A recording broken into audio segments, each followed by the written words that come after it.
Esta semana, o governo recebeu o maior presente que o Congresso já deu a qualquer governo na história do país. Uma emenda que libera dos controles tradicionais parte significativa do orçamento público. Promulgada na quinta-feira, a PEC 10 de 2020 do orçamento emergencial é agora a emenda constitucional de número 106.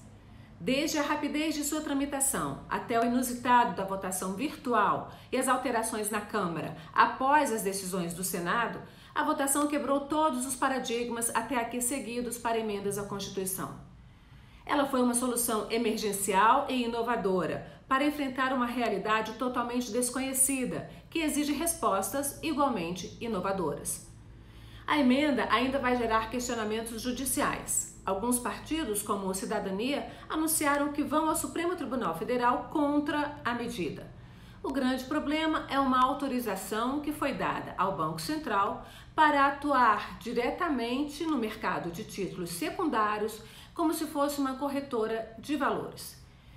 Grosso modo, o BC poderá comprar no mercado financeiro títulos de dívidas de empresas em dificuldade que estão nas mãos dos bancos privados e que muito provavelmente nunca serão pagos. Eles são conhecidos como papéis podres.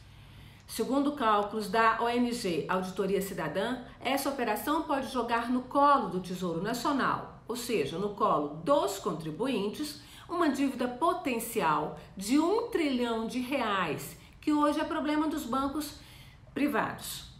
Enquanto isso, o ministro da Cidadania, Onyx Lorenzoni, informa que estão represados na Caixa Econômica Federal 17 milhões de cadastros de trabalhadores desempregados que precisam receber o auxílio emergencial de R$600.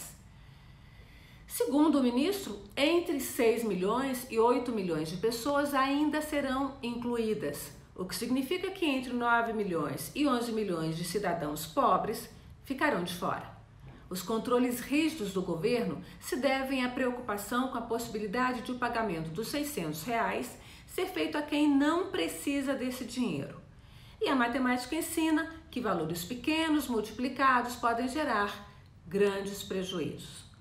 Mas nesse caso, se o governo encarasse a realidade de frente, seguiria a lição dada pelo Congresso na aprovação do orçamento emergencial e que consta em todos os manuais básicos de administração. Controles excessivos podem gerar mais prejuízo do que economia. Isso quer dizer o seguinte: se esses que hoje são desvalidos ficarem sem nenhum socorro, eles serão transformados em miseráveis. São cerca de 10 milhões de CPFs e atrás de cada um deles tem mais uma, duas ou três pessoas que podem ficar sem ter o que comer. Não adianta o presidente, o ministro e empresários pressionarem o STF a obrigar governadores e prefeitos a jogar a população na rua para trabalhar.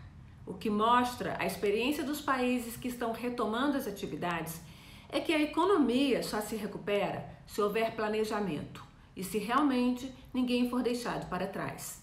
Essa frase é a base das ações da ONU há décadas e agora vem sendo usada nas falas de integrantes do governo. Mas ela precisa deixar de ser palavra ao vento e virar diretriz de trabalho.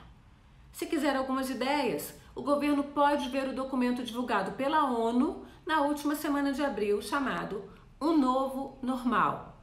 Ele traz propostas de ações para evitar o colapso da economia. E a primeira orientação é: primeiro vem a vida, depois a economia.